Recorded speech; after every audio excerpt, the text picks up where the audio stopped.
Om Namo Bhagavate Vasudevaya.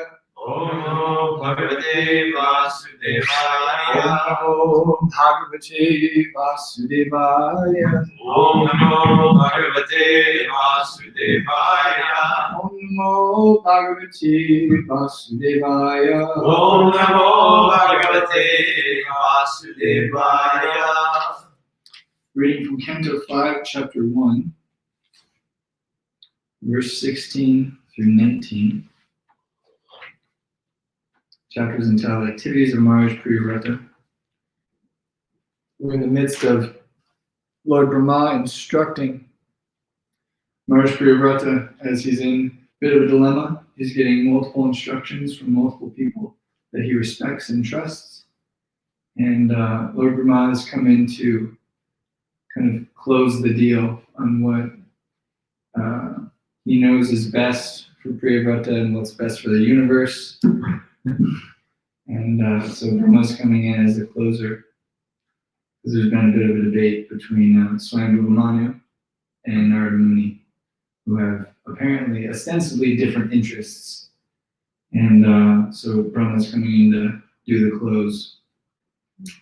So text 16. Mukto pritavad vidriya swadeham aradham ashnam abhimana shunya yathana bhutam adhyat nidra kim tvanya dehaya gunana brimte. Translation: even if one is liberated, he nevertheless accepts the body he has received according to his past karma. Without misconceptions, however, he regards his enjoyment as suffering due to that karma, the way an awakened person regards a dream he had while sleeping.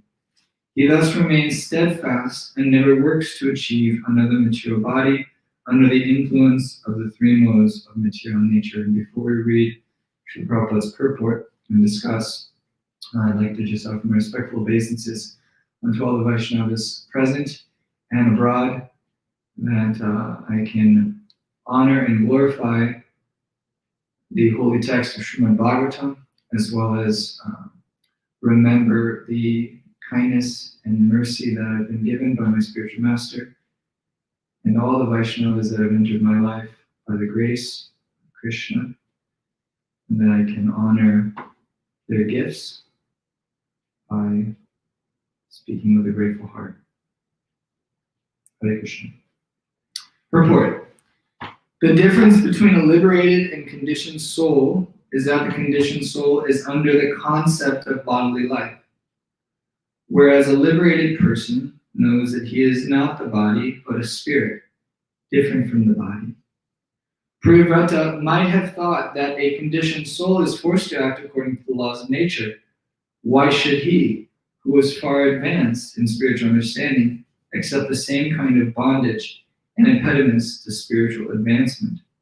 So this is a similar doubt to what Arjuna is having in the Bhagavad Gita, and it echoes a kind of neophyte understanding, not that Priyavrata is neophyte, but this understanding that, and kind of a stereotype of what does it look like to be a spiritual person, right? And we were talking about yesterday this idea of the ashram system. I was really appreciating the point Ujjwal was making about duty. That ashram, the Varna ashram system is meant to connect one to our duty in order to connect one to our purification. Right? It's not meant to look a certain way or dress a certain way. As we hear, Brahma says in a later verse, he says, you could go from forest, in the next verse, he says, you could go from forest to forest and still not achieve full self-realization. Whereas if you live in a house, you could achieve full self-realization because the externals don't make the situation, don't make the transformation. Right? The externals are meant to contain the transformation which comes from within. So Priyavrata has this idea, and Arjuna had a similar idea, that if I engage in all these activities, I'm going to be misled, I'm going to be misdirected, I'll be entangled.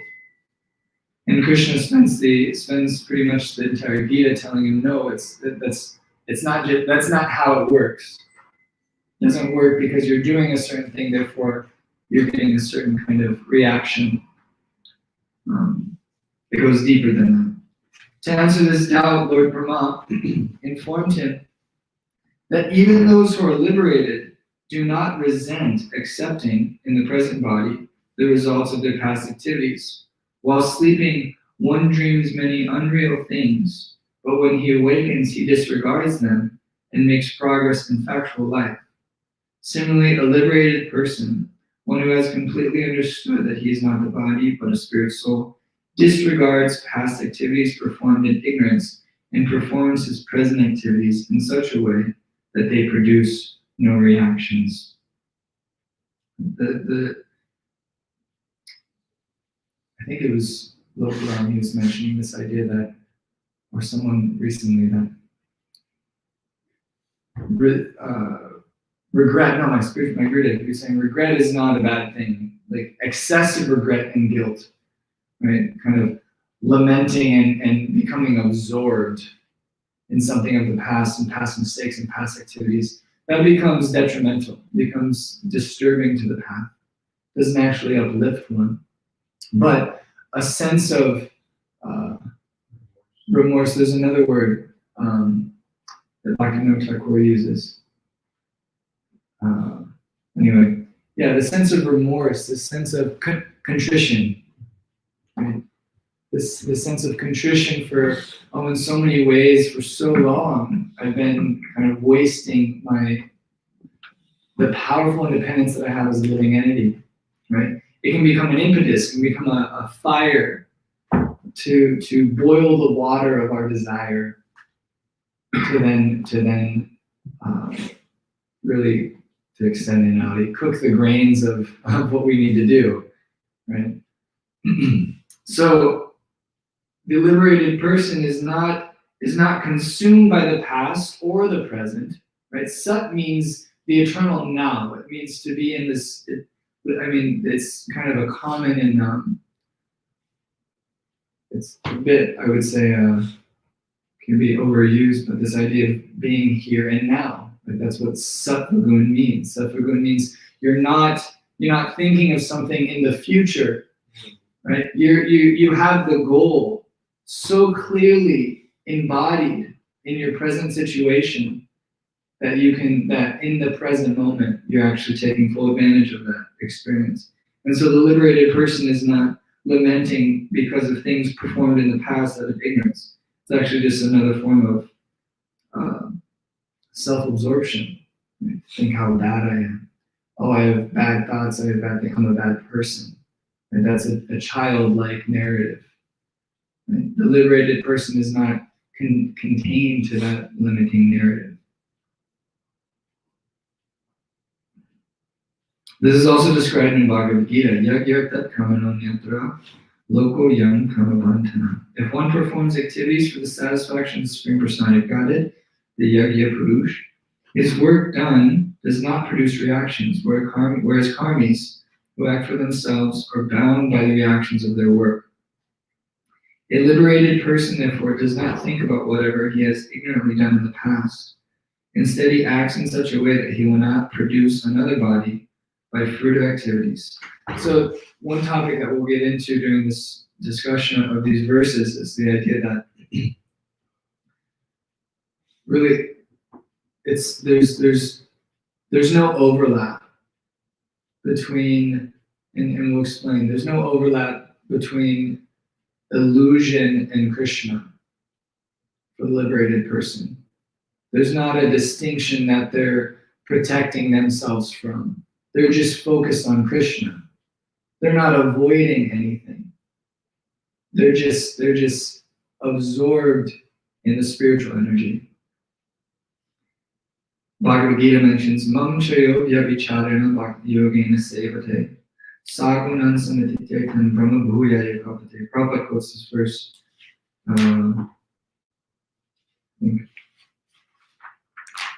twice throughout this section. Yeah, he quotes it in another verse as well. It's such an important verse in Bhagavad Gita. One who engages in full devotional service, who does not fall down in any circumstance, at once transcends the modes of material nature and thus comes to the level of Brahman. Regardless of what one has done in our what we have done in our past lives, if we engage ourselves in unalloyed devotional service in this life, we will always be situated in Brahmabhuta, liberated state, free from reactions, and will not be obliged to accept another material body. Taktva deham punarjanma. After giving up the body, one who has acted in that way does not accept another material body, but instead goes back home, back to God. So I'm seeing that there can be a doubt for myself when I hear something like that. We were talking, I think it was Monday, giving this idea that once we start to take to the practice of devotional service, then our karma is nullified. Right? We're not suffering karma as Vaishnavas, as devotees, as aspiring Vaishnavas. What we're suffering is the effect of offenses, right?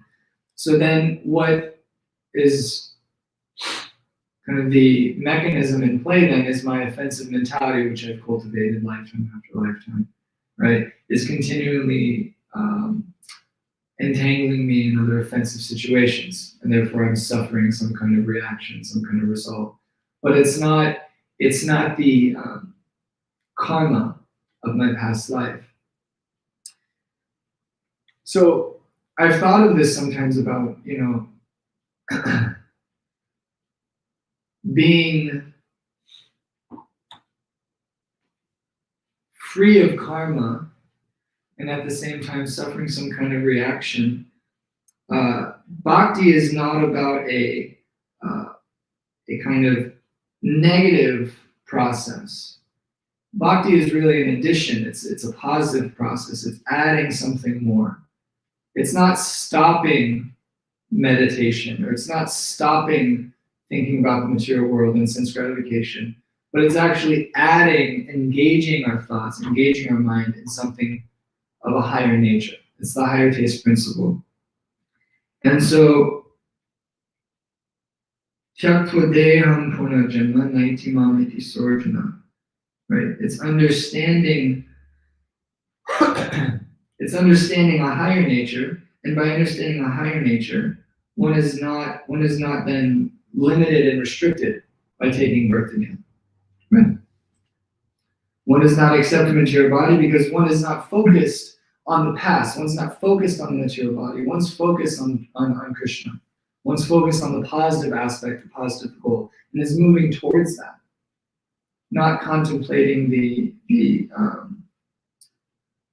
limitations of the situation. Sattva is characterized by, you can conceptualize it as this idea of being, right? And automatically from that place of being and recognizing what we are, recognizing what that being is, which is sambandha, right? Then automatically the doing will take place. When our sambandha is in order, then my activities will fall in line with that. And more importantly, my sambandha is in relationship to the goal. My sambandha is in relationship with the prayojana. So I know what it is that I want, but I know first and foremost who I am in relationship to that goal, to that ideal. And when that being is in order, then my activities will follow suit. The natural unfolding of activities that I need to do from that place of being will follow suit, especially when I'm in alignment with that understanding of sambandha, that understanding of beingness, of who I am. Whereas Rajagun is this idea that if I just do, without really understanding so much of my sambandha, right, then I'll be able to have the goal, and then I'll understand who I am and what I'm supposed to do. Right? I just have to do something to then have the goal that I'm after, and then I can be what it is I'm meant to be. Whereas Tamagun is that I have to first have it. Right? It's this idea of trying to grab the moon, trying to skip over everything. If I have it, then because I'll have it, then I'll be able to do the things that I need to do to keep it. And then I'll be able to be whatever it is I need to be. Right? So Bhakti is the process of understanding who it is we are.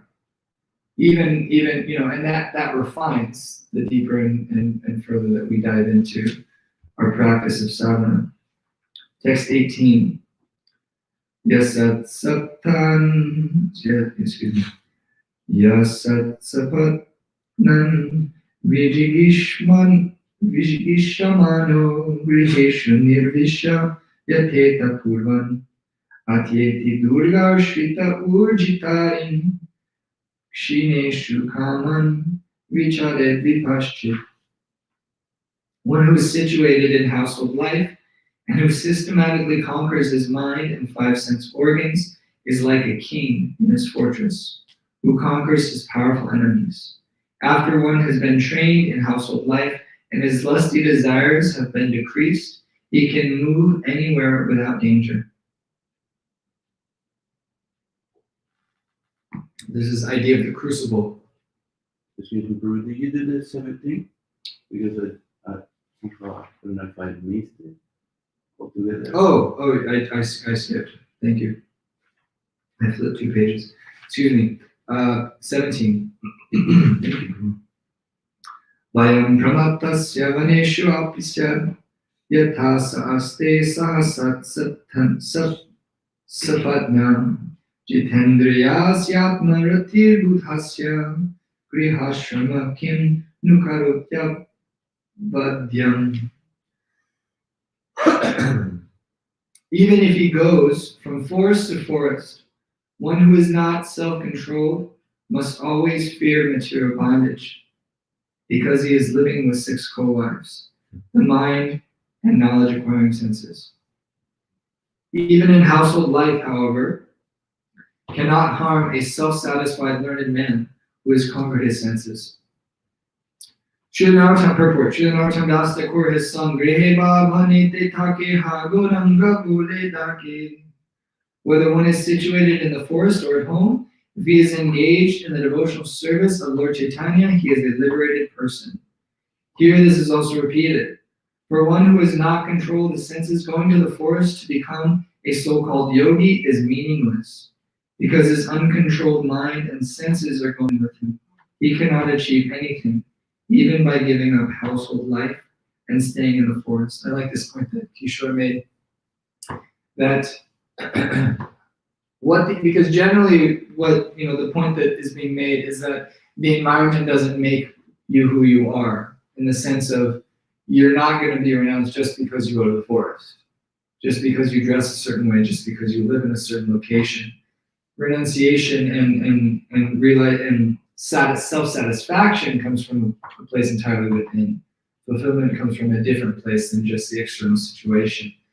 What an environment can do is it can indicate to you what's the status of your internal life, right? If you are in shallow water, it feels very natural. Oh, I can swim. I'm fine. I'm in the water. I can swim. I like water. Kishore was making this point the other day. But then when you go into the deep end and you really can't swim, that's really exposed to you. It's exposed how much you can't swim when you're in the deep end. So similarly, the various locations, if we can speak about it like that, of the Varnashram system, right? Either in the house or in the forest or in the guru's ashram, right? Or wandering, right? These various ashrams are meant to expose what's going on inside. So the location is the secondary thing. The primary thing is what I'm cultivating. So if I'm leaning too much on the secondary thing to make me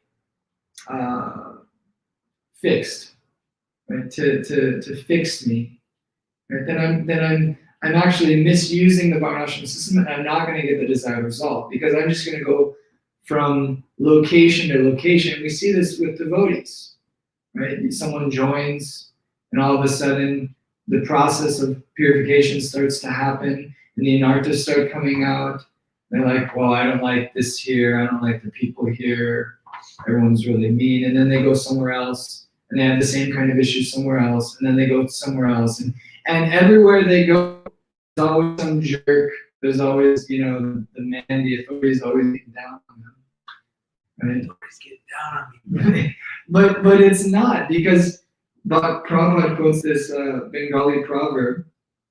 If you go to Bengal, your fortune will go with you. He says that, there's this. It used to happen that people from the North Country, they'd be like, oh, I'm going to go to Bengal because then I'll be really wealthy in Bengal. But your fortune went with you. And there's a story my godbrother Makanchor told me, is a Zen story. A young student comes in, he's carrying a bag, and he sets the bag down, and he sits down with the teacher, and he's going to sit there in meditation, and he's thinking, this place smells horrendous. So he tells the teacher, I'm leaving here, this place smells horrible. And the teacher says, so the man picks up his bag, and he walks away, and he goes and sits in a nice clearing, and he sits down, sets his bag down, and he's trying to meditate, and he says, this place is even worse. Picks up his bag, goes, and he walks, and he goes out to a cave, and he sits down in the cave, and he says, okay, it's, pure, fresh mountain air. He sits down, puts his bag down, and he sits there, and he's meditating, and that horrendous stench is just all pervading. It's everywhere, and he comes back, and he's frustrated as anything. He goes back to the teacher, says, everywhere I go, it smells horrendous. This world is horrific. And the teacher says, what's inside your bag? And the young man looks inside his bag. It's a bag full of stool. So he's just carrying it around with him. And that's what we do. We just carry our bag with us. Whatever's in our bag, we carry it with us from place to place. And so there's this concept of the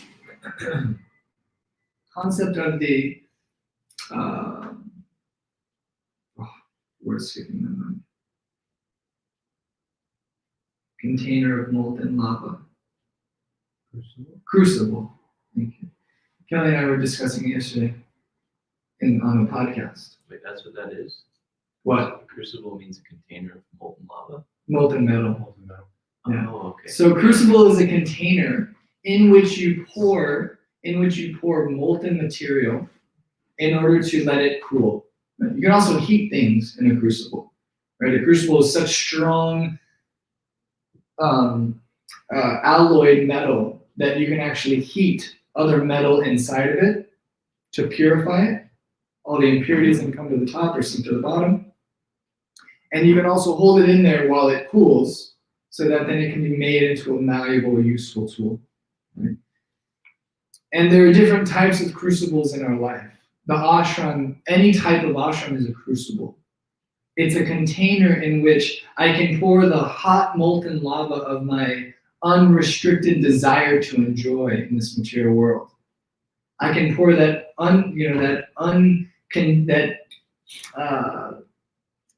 unbounded kind of energy, that molten energy, if you will, into that crucible while it cools in one spot so then it can be made into something useful.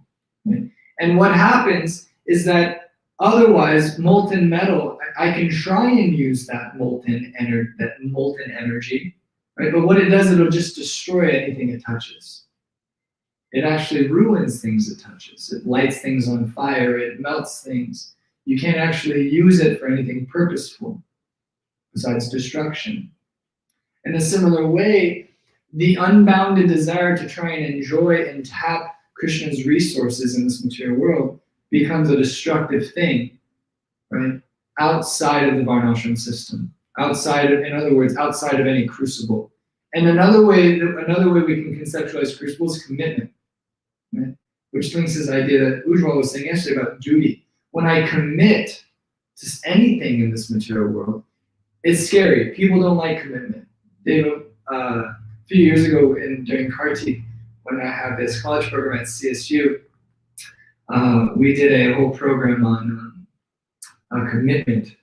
And I remember David asked this question, you asked, we're gonna make a commitment today. And it was like, everyone's face was like, because our experience of commitment in general, I would say, is a consistent letdown of people not being able to uphold that. And so this is the pattern, the legacy that we've learned around commitment. I can't keep it. No one keeps their commitments. We come from broken families. We come from broken promises. We come from a broken system of government. We come from, we were talking the other day about, for many of us, so how old are you, Philip? Yes, not you. You weren't alive during 9/11. Right?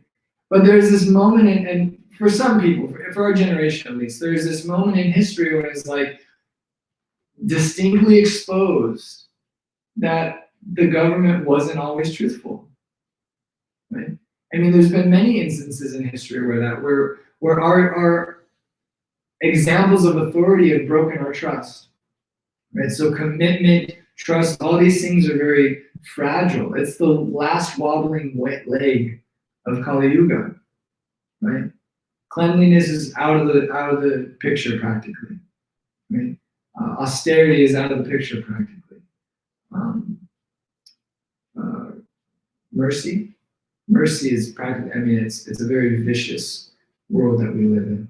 Truth is the last leg that's like hanging on by a thread. Right? So the idea of making commitment is very frightening.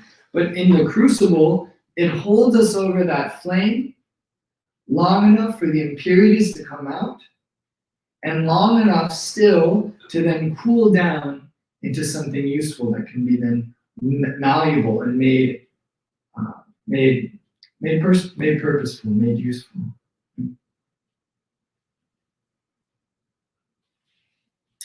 Prabhupada continues.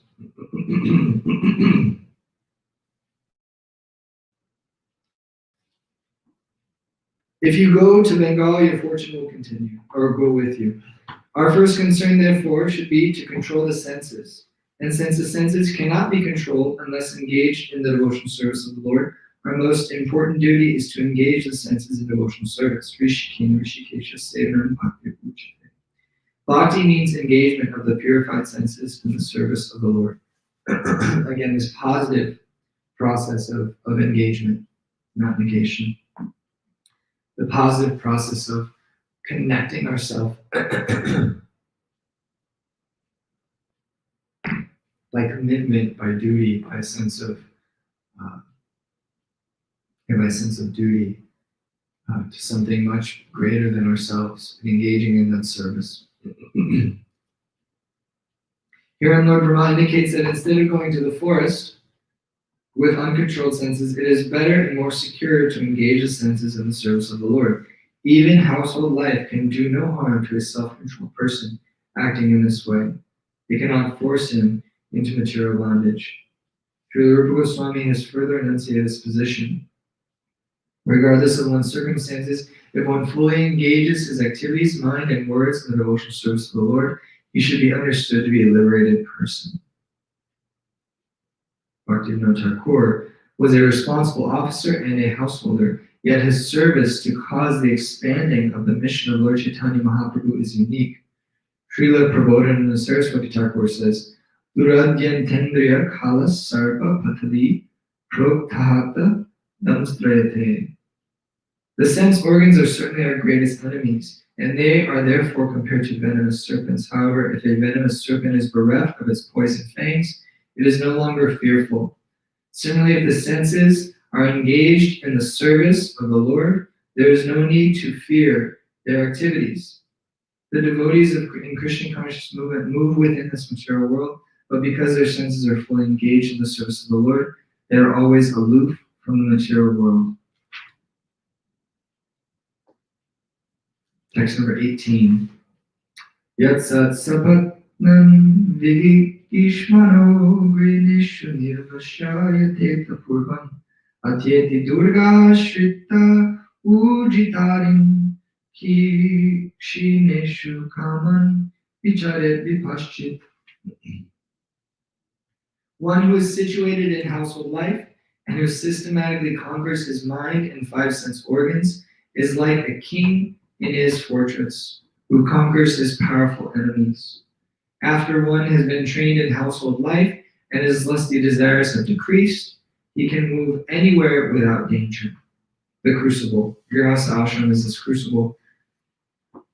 The brahmacharya ashram is a crucible. This morning I was reading this idea of majjhima. The qualifications of a majjhima adhikari is that one makes friends with the Vaishnavas, one has devotion for the Lord, one has compassion for the innocent, and one is neglectful, upeksha, of envious persons. So conceptualizing the idea of devotion as a triangle, right? And the triangle is made up of these three polarities. Not polarities, but three angles, you could say. Compassion, devotion, and friendship. Right? That is the triangle of the majjhima of love, right? And the outside of that is the neglect, right? The majjhima adhikari is not meditating upon how they need to avoid the envious. They just don't put their attention there. They just don't give the attention, right? A lot of times, to argue, sometimes in argument, to even argue with such a, like say someone's argument sometimes acknowledges the existence or by argument we validate nonsense things a lot of times, right? We start getting into an argument with a foolish person, and it validates the foolish point that they're making. The person self-assured in their point and in their situation, they don't need to argue something that's not a threat to them, right? For the majjhima, for the devotee in the ashram,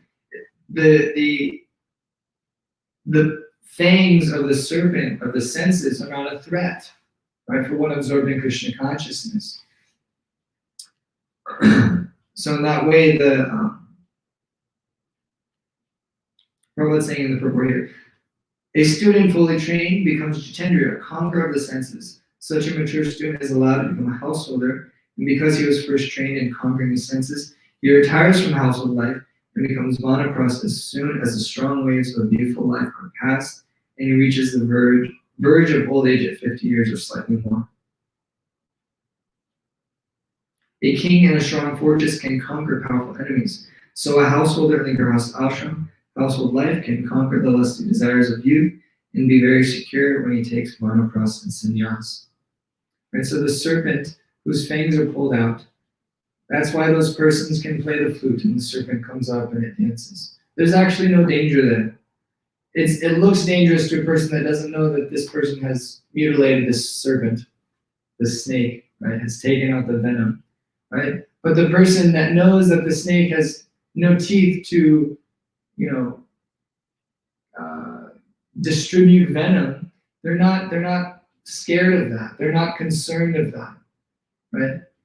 Just as if say a snake came into this room and it was a viper, and we didn't know that this viper had its fangs taken out, right? We would be freaking out. We would be meditating on that. And then if the instruction was given, just act like it's not here. Just pretend that it's not here. All we would be thinking about is that viper. But if one of us knew that the viper didn't really have any fangs to begin with, they could take that instruction. Okay, I'm not gonna watch everyone squirm. It'd still be pretty scary, dude. Point being is that the Majjhima Adhikar, the qualification of the Majjhima, neglect is not a thing that they are meditating upon. Neglect is literally neglect. You forget about it. You're just focused on the positive. You're focused on what you're adding. What you're adding is you're adding deeper friendships with the Vaishnavas. You're adding deeper devotion, increased devotion in your sadhana, and you're adding deeper compassion for those that are innocent. You're not meditating on how nonsense the envious are. You just neglect them. You just don't think about them. You don't validate the ignorance which they're living in. You feel compassion, but you don't validate it by making it some kind of fighting point, some kind of stance that you're attacking. So read this last verse and we'll open it up. Tvam tuvabaja nabhigangri sahoja kosha dugashvito niyajita sat sapatna umkishpeha bhogan purushati dishtan vimukta sangha prakritim bhajasva. Lord Brahma continued, my dear Priyavrata, seek shelter inside the opening in the lotus of the feet of the Lord, whose navel is also like a lotus. Thus conquer the 6 sense organs, the mind and the knowledge-acquiring senses. Accept material enjoyment, because the Lord extraordinarily has ordered you to do this. You will thus always be liberated from material association, to be able to carry out the Lord's orders in your constitutional position. Purport. There are 3 kinds of men within this material world. Those who are trying to enjoy the senses to the utmost are called karmis. Above them are the jnanis, who try to conquer the urges of the senses. And above them are the yogis, who have already conquered the senses. None of them, however, are situated in the transcendental position. Only devotees who belong to none of the above mentioned groups are transcendental. Again, Prabhupada quotes Mamchyo Vyavicharana. Because one is just adding the positive. One is not restricting oneself to the limitations, but one is actually taking shelter in the lotus of the feet of the Lord, in that world of the lotus. In the shelter of the lotus flower, it says that the bee flies in, and the bee in the tangles and bushes and thorns of where the lotuses tend to be, right? The lotus tends to grow in these very kind of obscure, nasty-looking places where the water is very murky and muddy. Right? And the lotus grows in that place. And around that place, it's said that there are thorns and vines and other dangerous creepers. And when the bee's wings become damaged, right, it goes to the lotus flower and takes shelter there. And at nighttime, the lotus flower closes up and the bee remains safe. Right, so in a similar way, the devotee is, because the devotee is taking shelter, because they're sharing nagati, the devotee is not struggling to push something away. But the ideal path is that we're moving towards some positive. Prabhupada says, one who engages in full devotional service at once transcends 3 modes of material nature and comes to the level of Brahman. Brahman here advises Prabhupada to remain transcendental in the fortress, not of family life, but of the lotus feet of the Lord. So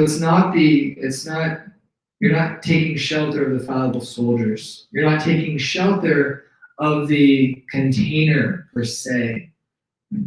It's mattering what is inside that container, right? If I just say, okay, my family's going to save me.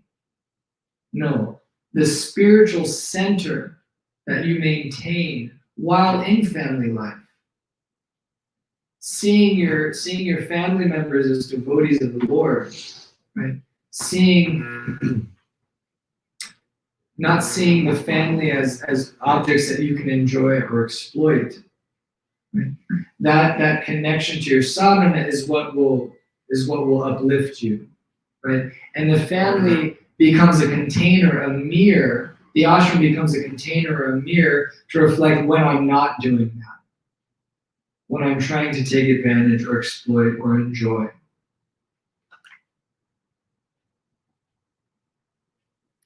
For one who has taken shelter of the lotus feet of the Lord, everything becomes easier.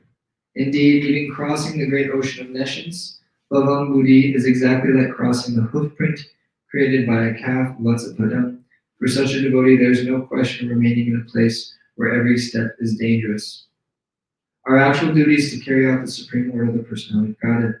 If we are fixed in our determination to carry out the supreme order of the Lord, we are always secure, regardless of where we are situated, whether in hell or in heaven. Hearing the words Prakriti and Bhajaswa are very significant. Prakriti refers to one's constitutional position. Every living entity has the constitutional position of being an eternal servant of God. Therefore, Lord Brahma advised Priyavrata, be situated in your original position as an eternal servant of the Lord.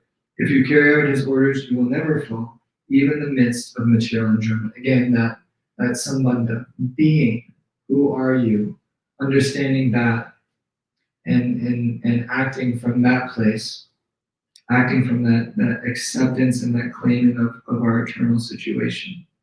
And that refines more and more as we understand deeper. So we'll open it up. There's more of the purport, but we'll open it up for conversation, reflection, or correction, or question. Yes. I don't think there's anybody listening. There is. Oh, on the mics, yeah. Sure. You're talking about, at one point you mentioned being situated in the mode of goodness, and how the person situated in the mode of goodness, they don't dwell on the past as a quality of the person's goodness. Rather, they're looking forward and moving forward, or being in the present. And I was thinking about that and seeing in myself like a tendency to kind of remain in the past, at least mentally. You know, sometimes like almost really ridiculous, like something from like 10 years ago. You're like, oh man, if I did that, maybe that could have happened. That, and it's just like. And I heard a class from a Kiran Swami, or maybe it was in his books.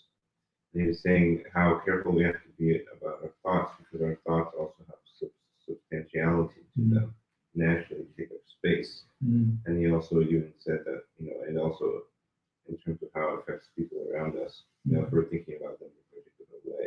Yeah. They have their substance to the thoughts. So I was thinking that, you know, when you're like, remaining in the past and thinking, and like those thoughts take up so much space in the mind. Yeah. It's very draining. To just be constantly thinking about the past or the future and not being situated in the present. So I guess my question is, you know, because we have so much kinds of conditioning and things like that. So what is it? What is the process of kind of releasing all of those. It's I guess it's a kind of attachment, to just thinking about the past. So letting go of those attachments so that we can move forward in our consciousness. And you're also saying, Vaisheshika was saying, like excessive regret and all these kinds of things. And so, yeah, I was thinking about that and reflecting on that. I'm just wondering, like, to let go of attachments or to let go of, our or those, attachment to wanting to change things that are not possible to change. Yeah. It's just like, just let it go and just move on. Yeah. So, yeah, what is your thoughts on that, in relation to being situated in goodness? I find that oftentimes if something is persistently coming up from my past, and there I have this experience of not being able to let it go, or that I'm like dwelling on something. That attachment is to kind of, it's like unfinished business. There's like this sense, there can be this sense of I haven't actually looked at what's coming up. It's kind of ironic because all of a sudden it's taking this space, and I like that you brought that up, that there is this mental space all of a sudden that regrets and thoughts from the past can take up, right, and become it can become quite burdensome thinking of the past. So there's this way in which I haven't actually accepted or acknowledged that experience. I haven't experienced that experience, some kind of mistake I've made that I've shied away from kind of accepting, or some kind of trauma that I've experienced that I've shied away from looking at really. But what's happening then, it's kind of like knocking on the door for my attention. So for me, a way to kind of to really release those things is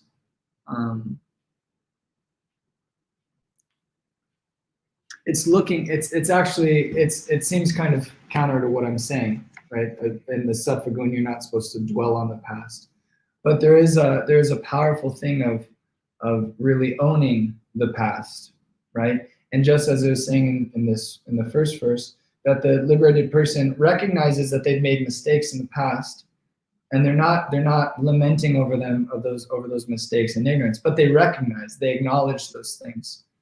So experiencing our experience in the sense of when there is something from our past that keeps, making itself known to our present, keeps knocking on the door of our consciousness, getting our attention, and we're regretting. Well, what is that? Like, get curious about, like, why is there so much regret and pain around that?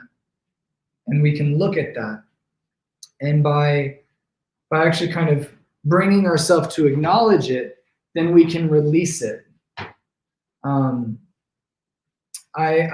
convinced from my own experience that really everything that we go through is meant to deepen our experience and learn something. We don't go through anything accidentally.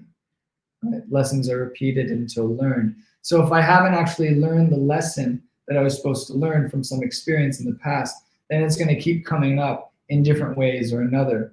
And if something is knocking on the door of my consciousness, that may be an indication of, okay, there's something there that I maybe missed, something that I'm avoiding actually experiencing in the name of kind of moving forward. And I know for myself, this is so much the case in many situations of my life, where I'm really good at being resilient and kind of just moving forward, right? But I'm not always really good at, like, okay, let me feel like what that resentment feels like, or let me really like embrace the fact that I've let myself down, that I've like broken my trust, I've broken commitments.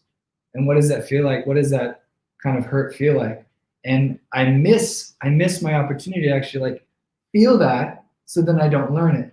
I just kind of stuff it, right? But I think another quality of Sattva-gun is really when those things are coming up from our past, it's like, okay, let me really feel that. Let me feel what it was like to be angry, or what it was like to be disappointed in myself, or whatever the emotion or experience is. And I find that from that acceptance and from that kind of proactive experiencing of it is different from dwelling, because then it actually releases it. Does that answer your question? Yeah. I guess a follow-up would just be that, when we think about practicing Christian consciousness, and the Christian consciousness is simple for the simple, and sometimes it's frustrating. Like, I just want to be able to just do this, just chant and read, but it's like we have so much hang-ups because of our own whatever. Yeah. And then you feel like, geez, like it's almost like you have to do your Christian consciousness and like fix all your crap. Yeah.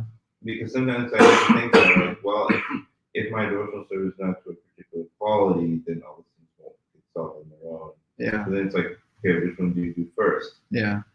And how, in order to chant, in order to increase the quality of sadhana requires more attention and time. And to be able to do the other stuff, it seems like it's a completely different type of attention. Yeah. And I don't think they have to be done separately. I think they do go hand in hand. I would say that clarity is key in many ways. So becoming clear about our hang-ups, because what are we asking Krishna to really help us with if I'm not really clear about what they are, right? If I'm not really clear on what my hang-up is around why can't I be attentive in my japa, or why am I meditating on this thing from the past, or these different material desires. If I'm not clear about what those are, then I don't really have a lot of clarity in my intention when I'm approaching Krishna for help. Because that's it's what's the term? Our path of bhakti. There's two, like the path of the kitten and the path of the monkey. What are those terms? Like the monkey holds on to the mother's back, the kitten is held. Yeah. Anyway, pushti and I can't remember. It's not the Indian thing. yeah. Anyway, so this point of, there is that work, like you're saying, but the work is hanging on to Krishna.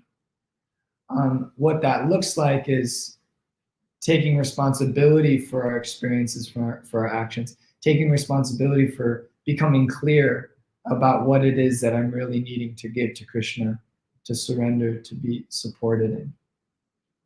If that makes sense. Sri Radha said, Grihastha ashram is the best mirror I've ever experienced. I've done my job well. It's been the most powerful. Like I used to go to Best Buy, and they had those cameras, and like you could film the camera and then it would like come right up on the screen. They had the camera that had like the ultra zoom, and I remember the first time I like put it at my face, I was like looking at my face up close in my pores, and I was like, that's like marriage is much more of a detailed mirror than even that. It's much more powerful than any microscope. So I concur, Sri Radha Devi Dasi. Any other reflections or questions? It's 9:05. We can hard stop. 8:55. Hard stop. You're gonna do it well. Okay. Grantrad Srimad Bhagavatam Ki. Gotcha. Thank you everyone for listening. Oh, Sri Radha, yeah, I feel the same way as Kishore sometimes. There's not enough time in the day for all this work. And then I think Krishna carries what I lack and preserves what I have. So I do as much self-work as I can. That's not to the point of overwhelming. Do our best and Krishna takes care of the rest. Govinda.